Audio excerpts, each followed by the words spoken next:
Hello दोस्तों, मेरा नाम रंजीत है और आज हम पढ़ने वाले हैं science chapter number 2 class 9th का। चैप्टर का नाम है क्या हमारे आसपास के पदार्थ शुद्ध है। क्या हमारे आसपास के पदार्थ शुद्ध है। हमने पिछले चैप्टर में पढ़ा था हमारे आसपास के पदार्थ, लेकिन अब ये उसका दूसरा चैप्टर है। क्या हमारे आसपास के पदार्थ शुद्ध है। पदार्थ एक बार फिर से बता देता हूँ। पदार्थ वह होता है जो अपना स्थान, जो कुछ थोड़ा स्थान घेरता है, जिसका कुछ अपना द्रव्यमान होता है, वह पदार्थ कहलाता है। एनसीईआरटी के शॉर्ट नोट्स देखेंगे। अब पढ़ते हैं मिश्रण। मिश्रण एक या एक से अधिक शुद्ध तत्वों या यौगिक से मिलकर बना होता है। मिश्रण एक या एक से अधिक शुद्ध तत्वों या फिर यौगिक से मिलकर बना होता है। मतलब मिश्रण एक या फिर एक से अधिक तत्वों से मिलकर बना होता है। इसके दो प्रकार होते हैं। पहला, समांगी मिश्रण। समांगी मिश्रण क्या होता है ये देखते हैं। जिस मिश्रण की बनावट समान हो, जैसे जल में नमक तथा जल में चीनी का घोल। मतलब जिस मिश्रण की बनावट समान हो वह समांगी मिश्रण कहलाएगा। अब पढ़ते हैं दूसरा, विषमांगी मिश्रण। जिस मिश्रण में कण पृथक पृथक मालूम होते हैं, जैसे नमक में लोहे का चूर्ण तथा जल में तेल का मिश्रण।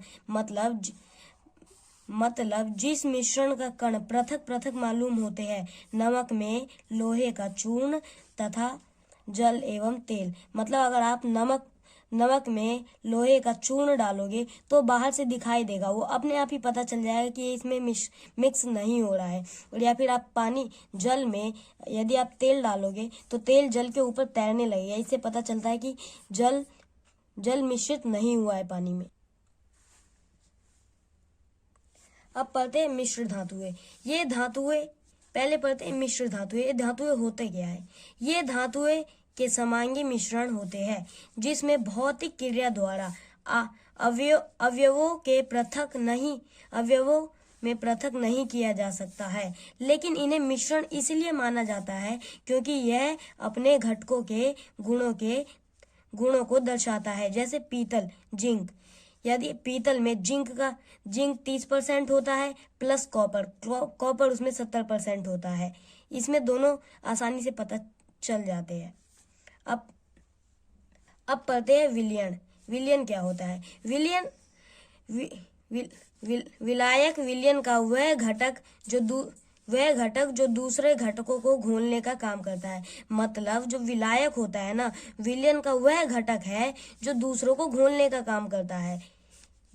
मतलब विलायक है ना, विलयन का वह घटक है जो दूसरे को घोलने का काम करता है। एग्जाम्पल पे यदि आप पानी में चीनी डाल दोगे तो यहाँ पे पानी विलयन है। सही से कंफर्म नहीं। अब ये पानी विलायक है और चीनी विलय और बाकी विलयन, जो दोनों मिक्स हो जाएगा तो विलयन बन जाएगा। अच्छा, चल स्टार्टिंग से बोला। विलयन क्या होता है।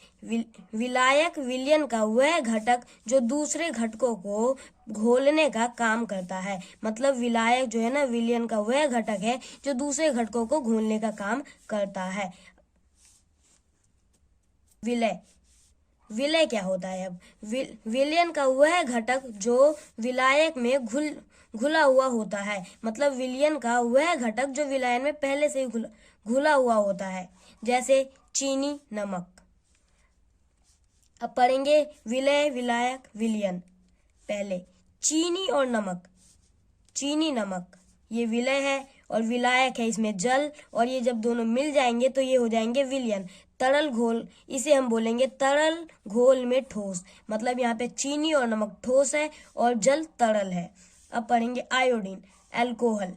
यहाँ पे आयोडीन विलय है और अल्कोहल विलायक है, और ये दोनों जब मिल जाएंगे तो बनेंगे तरल घोल में तरल। मतलब ये भी तरल है और ये भी तरल है, तो ये तरल ही कहलाएंगे। तो तरल घोल में तरल। अब पढ़ते कार्बन डाइऑक्साइड, जल।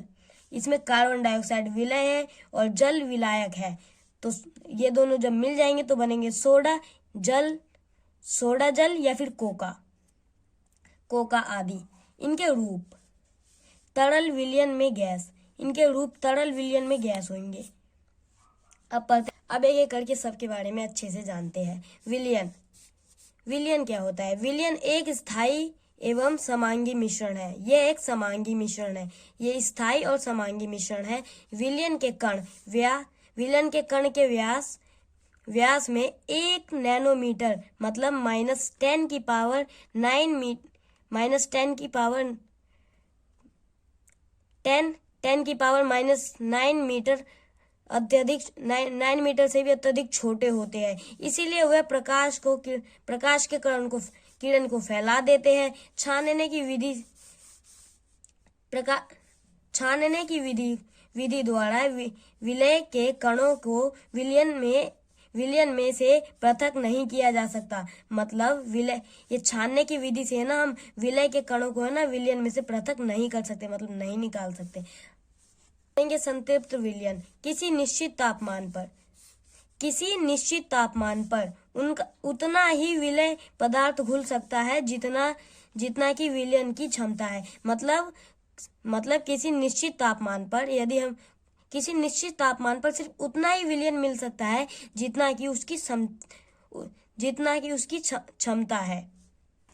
असंतृप्त विलयन, यदि एक विलयन में विलय पदार्थ की मात्रा संतृप्त से कम हो तो इसे असंतृप्त विलयन कहते हैं। मतलब असंतृप्त विलयन, यदि एक विलयन में विलय पदार्थ की मात्रा संतृप्तता से कम है तो इसे असंतृप्त विलयन कहेंगे। अब पढ़ते हैं विलयन की सांद्रता बदलना। ये कुछ फॉर्मूले जो न्यूमेरिकल में आपको काम आएंगे। पहला 3 फॉर्मूले है। पहला द्रव्यमान, विलयन के द्रव्यमान, मतलब इसे द्रव्यमान का द्रव्यमान बोल सकते हैं, विलयन का द्रव्यमान बोल सकते हैं। विलय पदार्थ का द्रव्यमान बटे में विलयन का द्रव्यमान गुने में 100।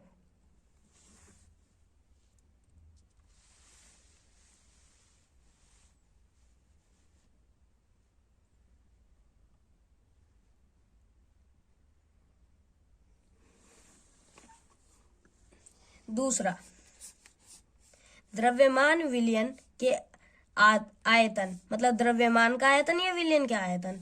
विलय पदार्थ का द्रव्यमान और बटे में विलयन का आयतन गुने में 100। ये ज्यादा आगे लगता है, इसे कट कर देते हैं। अब पढ़ते हैं विलयन के, ये अब इसका तीसरा है। विलयन के आयतन या फिर विलयन के आयतन बटा विलयन का प्रतिशत, विलयन का आयतन बटे में विलयन का आयतन गुने में 100।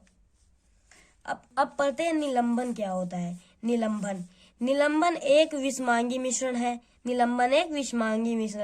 जिसमें विलय पदार्थ का कण घुलने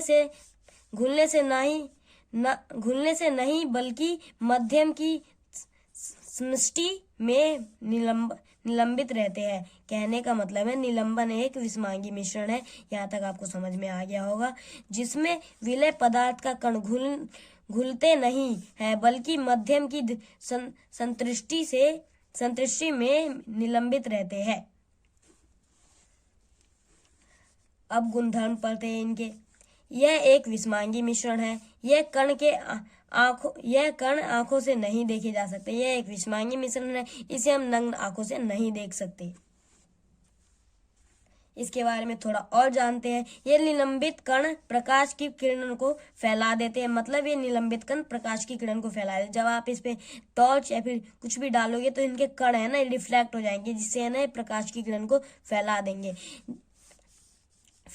जिसमें उनका मार्ग दृष्टिगोचर हो जाता है। मतलब ये फैला देते हैं इनको। अब पढ़ते हैं दूसरा पॉइंट।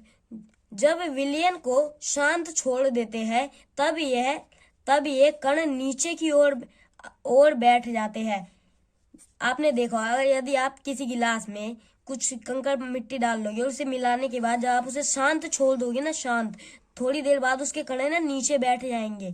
इन कणों को छानना विधि द्वारा पृथक किया जा सकता है। मतलब इन कणों को है ना छानन विधि से हम इसको निकाल सकते हैं, बाहर कर सकते हैं, पृथक कर सकते हैं। निलंबन स्थायी होते हैं, मतलब निलंबन स्थायी होते हैं। यदि हम उसको निलंबन स्थायी होते हैं मतलब हम यदि उसको गिलास में हम कंकड़ मिट्टी डाल दे तो थोड़ी देर बाद वो नीचे बैठ जाएंगे और जैसे ही हम उसको वापस हिला देंगे तो वापस फैल जाएंगे, इसीलिए स्थायी होते हैं। अब पढ़ते हैं कोलाइडल विलयन। ये कोलाइडल विलयन क्या होता है? कोलाइडल के कण विलयन में समान रूप से फैले होते हैं। मतलब कोलाइडन के कण है ना विलयन में समान रूप से फैले होते हैं, बराबर रूप से फैले होते हैं। निलंबन की अपेक्षा कणों का आकार छोटा होने के कारण यह मिश्रण समांगी प्रतीत होते हैं।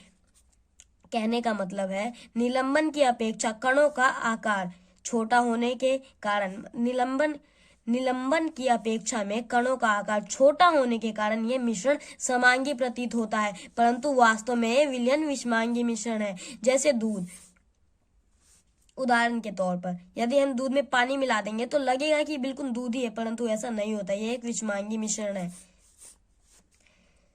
इसका पॉइंट पढ़ लेते हैं। यह कण प्रकाश की किरण को आसानी से फैला देते हैं। मतलब ये भी रिफ्लेक्ट हो गया है। यह कण प्रकाश की किरण को आसानी से फैला देते हैं, रिफ्लेक्ट होकर प्रकाश को फैला देते हैं। अतः इसे टिंडल प्रभाव कहा जाता है। इस प्रक्रिया को जिसमें कण प्रकाश को फैला देते हैं इसे टिंडल प्रभाव कहते हैं। इसके कुछ उदाहरण भी देख लेते हैं। दूध तथा पानी का मिश्रण टिंडल प्रभाव है। मतलब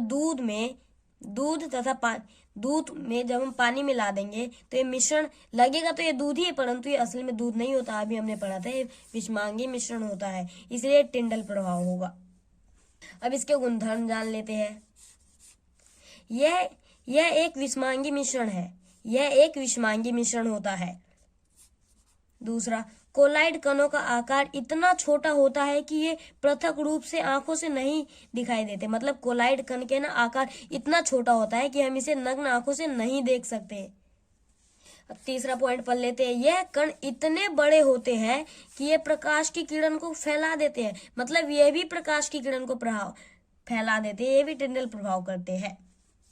जब इन मिश्रणों को शांत छोड़ा जाता है तब यह कण तल में बैठ जाते हैं। आपको अभी बताया था कि यदि हम किसी मिश्रण को शांत छोड़ दे, उसको एक शांत जगह पे छोड़ दे तो अपने आप उसके कण है ना नीचे तल पर आ जाएंगे और इसी प्रक्रिया को हम स्थायी बोलते हैं। यह छानन विधि द्वारा मिश्रण से पृथक नहीं किए जा सकते। मतलब यह छानन विधि द्वारा मिश्रण से पृथक नहीं किया जा सकते। मतलब छानने की विधि से ना हम इसको पृथक नहीं कर सकते, इसके कण को नहीं निकाल सकते, बल्कि यह एक विशेष विधि अपकेंद्रीय तकनीक द्वारा पृथक किए जाते हैं। मतलब हम इसे एक विशेष विधि मतलब एक विशेष टेक्नोलॉजी से हम इसको निकाल सकते हैं, उसका नाम है अपकेंद्रीकरण तकनीक द्वारा हम इसे पृथक कर सकते हैं। कोलाइड विलयन प्रक्षिप्त प्रावस्था और परिक्षेपण माध्यम से बनता है। विलयन पदार्थ प्रक्षिप्त कण है जिसमें मध्यम में यह एक निलंबन होगा, उसे परिक्षेपण माध्यम कहेंगे। मतलब कोलाइड विलयन परिक्षिप्त प्रावस्था और परिक्षिप्त माध्यम से बढ़ता है। ये कैसे बढ़ता है? परिक्षिप्त प्रावस्था और प्रक्षिप्त माध्यम से बनता है और विलय पदार्थ परिक्षिप्त कण है। मतलब ये विलय पदार्थ जो होते हैं ना परिक्षिप्त कण होते हैं, परिक्षिप्त कण जिस माध्यम से यह निलंबन होगा उसे परिक्षेप माध्यम कहेंगे। अब पढ़ते हैं मिश्रण के घटकों का पृथक्करण। विषमांगी मिश्रण का पृथक्करण। भौतिक क्रिया, हाथ से चुनकर, छन्नी से छानकर आदि। मतलब हम भौतिक क्रिया, ये आम क्रिया है।